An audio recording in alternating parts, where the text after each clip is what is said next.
सलाम पसंद करते हैं उनको लाल सलाम है।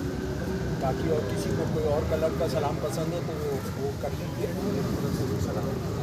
ठीक है, बहुत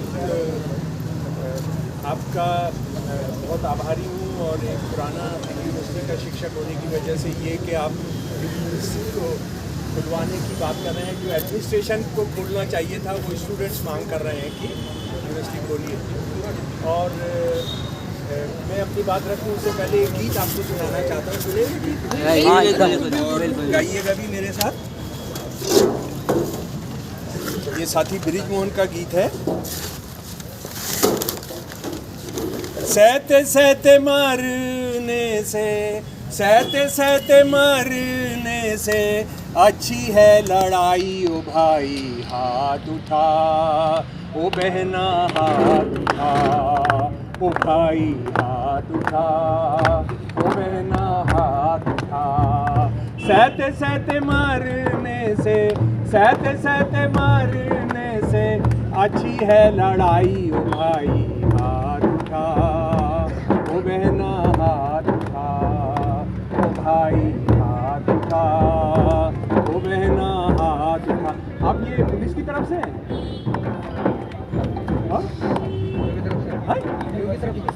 हाँ भाई, मेरा जो फिल्म करता है मैं उसका घंटे के हिसाब से पैसा लेता हूँ, तो कुछ तय करो फीस क्या होगी। इन्हें वीसी साहब ने भेजा है, इन्हें वीसी साहब ने भेजा है। वीसी खुद नहीं आता, हम लोग को वीडियो कैमरे में देखता है। वैसे उसको बता देना कि मेरा नाम शमसुल इस्लाम है और घंटे के हिसाब से अगर आप मेरी फिल्म करते हैं तो मैं उसका पैसा लेता हूँ।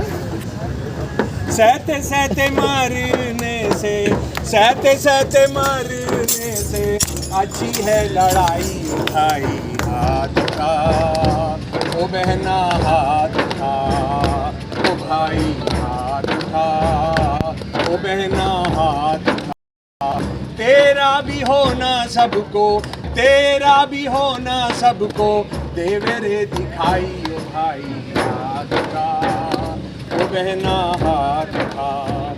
कल वो ही हो जो चाहे तेरा मन रे, कल वो ही हो जो चाहे तेरा मन रे। जिंदगी बदलने का कर तू जतन रे, जिंदगी बदलने का कर तू जतन रे। टूटेंगे ये पिंजरे तो, टूटेंगे ये पिंजरे तो मिलेगी रिहाई।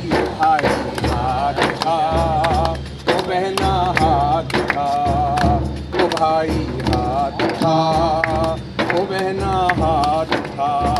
सहते सहते मरने से, सहते सहते मरने से अच्छी है लड़ाई। ओ भाई हाथ उठा, ओ बहना हाथ उठा, ओ भाई हाथ उठा। धन्यवाद।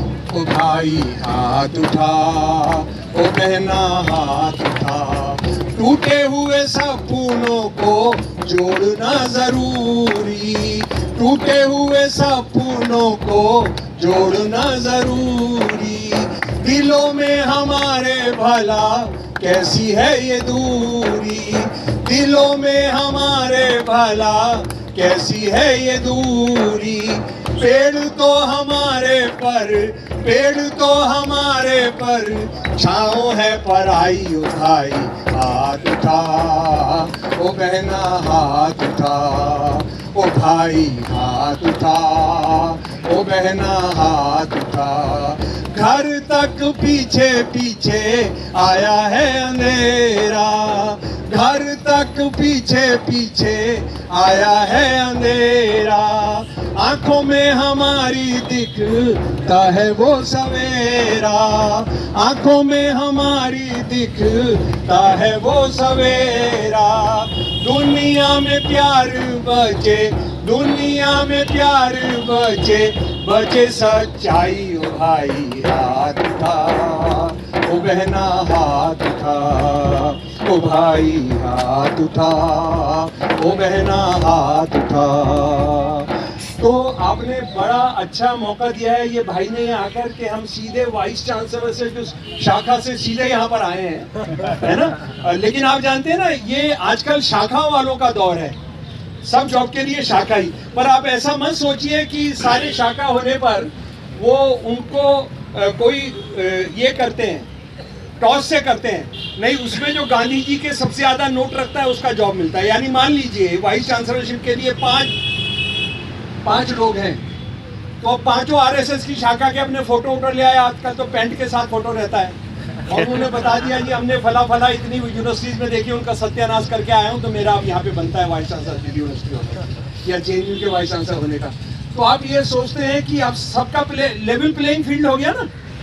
उसके बाद कैसे होता है सिलेक्शन? उसके बाद क्या होता है, महात्मा गांधी रखने पड़ते हैं 2 किलो 3 किलो 4 किलो 5 किलो उनकी तस्वीर वाले जो कागज होते हैं। हाँ? तो आप ऐसा मत समझिए कि ये हिंदुत्ववादी राज के अंदर आप बिना उसके काम चल जाता है। और मेरे प्यारे दोस्तों, आप मेरे से ज्यादा जानते हैं कि ये जो शासक वर्ग है इस देश का, आज जो हिंदुत्ववादी शासक वर्ग है, बीजेपी आरएसएस के जो शासक वर्ग हैं, ये शिक्षा से कितना नफरत करते हैं।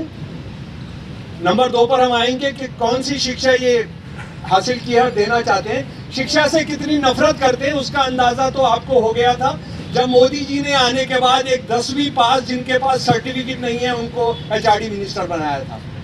कौन थे मोदी जी के 2014 में मंत्री बनने के बाद, प्रधानमंत्री बनने के बाद? उनका सर्टिफिकेट है? सर्टिफिकेट नहीं है। और मोदी जी का भी सर्टिफिकेट नहीं है। मोदी जी का और स्मृति ईरानी का दोनों के जो सर्टिफिकेट है वो राष्ट्रीय सुरक्षा के लिए जाहिर नहीं किए जा सकते हैं। राष्ट्रीय सुरक्षा के लिए उनको जाहिर नहीं किया जा सकता है, उस पर पाबंदी लग गई है। अरे हम तो मैं जिस घर से आता हूँ मैं जानता था कि हमारे घर में जो बैठक होती थी उस बैठक के अंदर घर वालों का जिनका 10वीं का भी सर्टिफिकेट होता था वो लगा रहता था, ये मैट्रिकुलेट किया जी इन्होंने, वो हमारे ड्राइंग रूम में ही लगा रहता था। ये ऐसे बंदे हैं जिनके सर्टिफिकेट और ये छुपाते घूमते हैं। तो आप यानी इन्होंने कौन सी शिक्षा ली है, कहां से शिक्षा ली है, उसका ब्यौरा नहीं देना चाहते हैं। और जो शिक्षा है उसके साथ क्या करना चाहते हैं कि 10वीं 11वीं पास का सर्टिफिकेट जिनका नहीं है उनको ये एचआरडी मिनिस्टर बनाते हैं। तो ये यूनिवर्सिटीज का क्या किया होगा उन्होंने करेंगे। और आप इस बात को जानते हैं कि ये आरएसएस वाले जो हैं, ये जो हमारे महाभारत और रामायण है इसको वास्तविक इतिहास मानते हैं। ये एपिक्स नहीं है, ये महाकाव्य नहीं है, ये सचमुच का इतिहास है। और सचमुच के इतिहास में वो बहुत गुरु जिसको बहुत प्यार करते हैं वो है, कौन है वो गुरु? कौन है गुरु? नहीं, वो तो बहुत छोटे हैं, वो तो बहुत छोटे हैं। आप बताइए, ये बताइए एकलव्य के गुरु कौन थे? द्रोणाचार्य। जो देश द्रोणाचार्य के नाम पर महान गुरु का खिताब देता हो वो कितनी घटिया समाज होगा उसकी आप कल्पना कर सकते हैं। ये द्रोणाचार्य कौन थे? कौन था? जिन्होंने जो अपना सबसे बेहतरीन स्टूडेंट था, जो सबसे बेहतरीन स्टूडेंट था, उसका अंगूठा कटवाया था। और तीरबाजी में अंगूठा ही चाहिए होता है सबसे इम्पोर्टेंट। उसका अंगूठा किस लिए कटवाया था? क्योंकि वो एक दलित था, क्योंकि एक शूद्र थे। और ये इनको आरएसएस वालों को ही क्या रोना है, बीजेपी वाले क्या रोना है, इस वाइस चांसलर को क्या रोना है, क्योंकि इसका भी गुरु द्रोणाचार्य ही है। ये गुरु द्रोणाचार्य को ही मानकर, गुरु मानकर इन्होंने वाइस चांसलरशिप ली है दिल्ली यूनिवर्सिटी की। तो ये लोग क्या करना चाहते हैं आम लोगों के साथ, ये आप उसको समझ सकते हैं। एक और चीज, ये जो कॉलेजों के नामकरण हो रहा है उस पर मैं आऊंगा, लेकिन उससे पहले मैं एक और चीज आपके साथ शेयर करना चाहता हूं जो बहुत परेशान करती है। ये मोदी जो है प्रधानमंत्री हमारे देश का, इसकी डिग्री तो आप छोड़ दीजिए, लेकिन आप ये जानते हैं कि ये क्या क्या ज्ञान ये बताते रहते हैं। साइंटिस्ट की कॉन्फ्रेंस में ये बताते हैं कि हम गर्दन बदल दिया करते थे, है ना। फिर वो ये बताते हैं कि ये वायरलेस और वाईफाई सब कुछ था और जहाज उड़ा करता था। ठीक है भाई, वो उड़ा करता था तो वो जहाज अगर मिल जाता यहाँ कोविड के दिनों में तो कितना फायदा होता है। ऐसे अगर एक जहाज, अगर वो संजीवनी बूटी 2-4 और मिल जाती तो लाखों लोगों को बचाया जा सकता था, पर वो नहीं हुआ। लेकिन मैं जो बात आपको बताना चाहता हूँ ये है कि ये जो प्रधानमंत्री हैं, आपने गौर किया है कि सारे देश को क्यों बेच रहे हैं? ये ठोकने पर लगे हैं पूरे देश को, हर चीज बेच रहे हैं, क्योंकि ये भी महाभारत को फॉलो कर रहे हैं वो। कैसे आप पूछेंगे भाई ये महाभारत और मोदी जी, क्योंकि मोदी जी को तो महाभारत से बहुत प्यार है, वो हर भाषण के अंदर उसका जिक्र करते हैं। आप कौरव को जानते हैं ना? कौरव जुए के अंदर किस किस को हारा था? कोई तो बताओ, कौरव जुए में जो हारे थे किस किस को हारे थे? सारे पांडव हार गए थे। कौरव, हाँ पांडव हारे थे। कौरव किसको जीते, सॉरी माफ कीजिए, पांडव क्या क्या हारे थे बताइए? सारे पांडव हार गए थे। क्या क्या हारे थे? युधिष्ठिर, अर्जुन, इंद्रप्रस्थ, द्रौपदी। हवा हारे, पानी हारे, नदियां हारे, पेड़ हारे, है ना, जंगल हारे, और अपनी बीवी को भी हारे। मोदी साहब क्योंकि महाभारत में बहुत विश्वास करते हैं कि वो भी सोच रहे हैं कि महाभारत का राज है और वो पांडव हैं और वो सब कुछ बेच सकते हैं, लेकिन उनको पता नहीं कि ये देश जो है 15 अगस्त 1947 को लंबी लड़ाई के बाद आज़ाद हुआ, और इसका जो संविधान है वो प्रजातंत्र की बात करता है, वो समानता की बात करता है, वो इक्वलिटी की बात करता है, वो धर्मनिरपेक्षता की बात करता है। तो मोदी साहब को ये बताना पड़ेगा, थोड़ा उनको पकड़कर हिलाना पड़ेगा कि जनाब ये हम महाभारत के युग में नहीं रह रहे। ये 15 अगस्त 1947 को जो देश आज़ाद हुआ, उसका 26 नवंबर 1949 का एक संविधान बनाया था, जो उस वक्त में दुनिया का बहुत अच्छा संविधान था। हालांकि ये भी सच है कि वो संविधान जो बना था, खुद डॉक्टर अंबेडकर ने कहा कि वो बाद में राक्षसों के हाथ में आ गया। यानी हमने बहुत अच्छा बनाया था, लेकिन उसको जिस तरह से उसको चीज़ें तब्दीली की गई, वो पूरा का पूरा राक्षसों के हाथ में आ गया। और इसके लिए मैं आपको चाहूँगा कि आप लोग professor Pritam Singh Oxford university के Hindu biases in Indian constitution आप गूगल में डालिए और इस आर्टिकल को जरूर पढ़िएगा, Hindu biases in Indian constitution. ये जरूर आपको पढ़ना चाहिए कि कैसे भारत के संविधान का सफर कहाँ से शुरू हुआ था और कहाँ आकर वो पहुंचा। तो जो बुनियादी सवाल जिसके लिए आप लोग यहाँ पर जमा है कि यूनिवर्सिटी खोलिए, यूनिवर्सिटी क्यों नहीं खुल रही, इसका कोई जवाब नहीं। आप लाख लोगों के मजमे कर रहे हैं, आप लाख लोगों को जुटा रहे हैं, आप हर तरह की पूजा करा रहे हैं, आप हर तरह का धार्मिक वो कर रहे हैं। आपने शादियों के लिए 200 लोग, 400 लोग, 500 लोगों की इजाज़त दे दी है, आपने सारे पिक्चर हॉल खुलवा दिए हैं, लेकिन आप यूनिवर्सिटीज़ के अंदर यूनिवर्सिटी को इजाज़त नहीं दे रहे हैं, क्योंकि यूनिवर्सिटी की प्रॉब्लम यह है कि वहाँ विचारों की बात होती है, वहाँ विचारों की बात होती है, और आप विचारों से बहुत डरते हैं। आप विचारों से बहुत डरते हैं। ये आरएसएस, बीजेपी का या कोई भी धर्म के नाम पर राजनीति करने वाला, धर्म के नाम पर राजनीति करने वाला जो होता है वो यही करता है। आप अगर पाकिस्तान का उदाहरण ले लेंगे तो सबसे पहले कोई भी मुश्किल होती है वो सबसे पहले यूनिवर्सिटीज़ को बंद करते हैं। यूनिवर्सिटीज़ को बंद इसलिए करते हैं क्योंकि उनको लगता है कि अगर ये छात्र समझ गए सारी बात तो बड़ी परेशानी हो जाएगी। रूस के अंदर आप देखिए सारी यूनिवर्सिटीज़ बंद है, ब्राज़ील के अंदर सारी यूनिवर्सिटीज़ बंद है। आप देखिए जो भी गल्फ के देश है उसमें पॉलिटिकल साइंस नाम का सब्जेक्ट नहीं होता है, उसमें सोशल साइंसेस सब्जेक्ट नहीं होते। पाकिस्तान की किसी यूनिवर्सिटी में आप पॉलिटिकल साइंस नहीं पढ़ते हैं, आप हिस्ट्री पढ़ते हैं। आप अगर वहाँ किसी बड़ी से बड़ी दुकान में चले जाएं, लाहौर की जो बड़ी बड़ी किताबों की दुकान है, तो आप हर चीज़ का सेक्शन होगा, इस्लाम, हिस्ट्री, वीमेन, जियोग्राफी। आप उनसे पूछे कि जनाब हमको जो है ज़रा पॉलिटिकल साइंस का किताब, बोलिए पॉलिटिकल साइंस का हमारे यहाँ कोई सेक्शन नहीं होता है। तो ये वहाँ के हालात और वहाँ का अंदाज लेकर हम लोग चल रहे हैं। लेकिन दूसरा सवाल जो है कि एक कॉलेज का नाम सावरकर के नाम पर रखा जा रहा है, वीर सावरकर के नाम पर रखा जा रहा है। भाई आपका कोई आदर्श होगा, आपका कोई पूजनीय व्यक्ति होगा, तो वो भारत जो एक स्वतंत्र देश है, सावरन संपन्न देश है, जिसका एक संविधान है, उसमें आप उससे अपने आदर्श व्यक्ति में क्या क्या खोजेंगे? वो प्रजातांत्रिक होना चाहिए, वो प्रजातंत्र का जो है बहुत ऊंचे किस्म का उसका आदर्श स्थापित होना चाहिए। वो भारत एक बहुत सारे धर्मों जातियों को लेकर राष्ट्र बना है, उसमें उसका विश्वास होना चाहिए या नहीं? वो औरत की बराबरी में विश्वास करना चाहिए, वो प्रजातंत्र के पक्ष में होना चाहिए। यानी ये जो भारत की डेमोक्रेसी है वो पूंजीपतियों के लिए नहीं, पूंजीपतियों के वास्ते नहीं और पूंजीपतियों के द्वारा नहीं, बल्कि जनता के लिए होनी चाहिए। और जैसा कि भगत सिंह ने कहा था कि उसमें ऐसा निजाम होना चाहिए कि जिसमें मनुष्य का शोषण नहीं करेगा, man will not exploit man, ऐसा वो होना चाहिए। और उसके बाद आप जो है हिंसा में आपका विश्वास नहीं होना चाहिए, आपको प्रजातांत्रिक तरीकों के अंदर विश्वास करना चाहिए। अब मैं आपको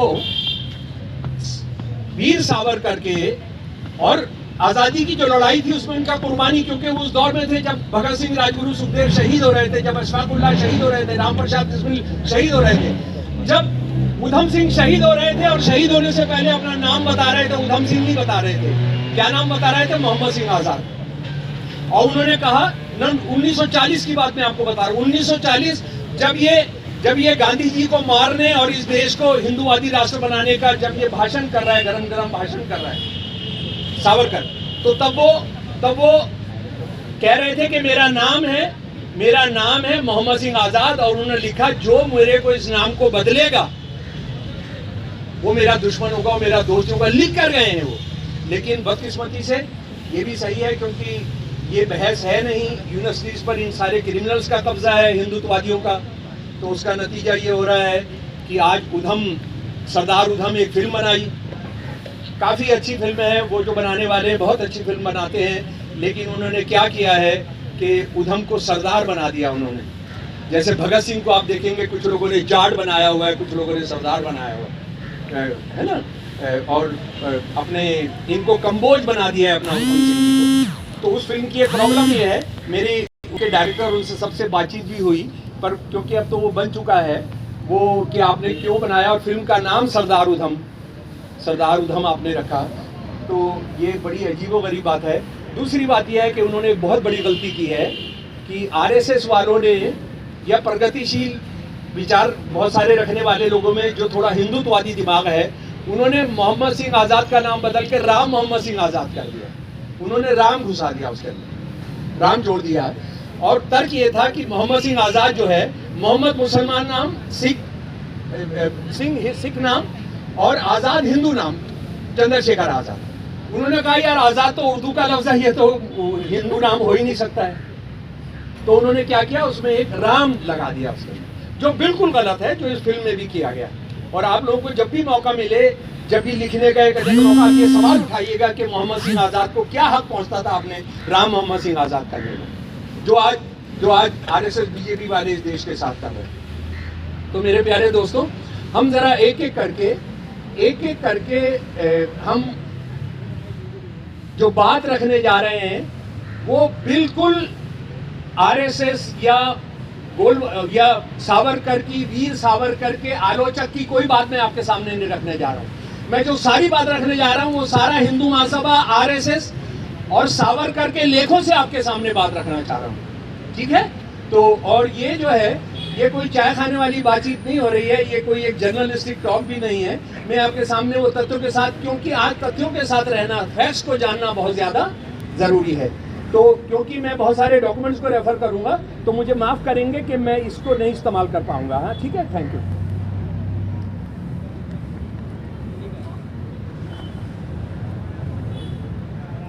प्यारे दोस्तों,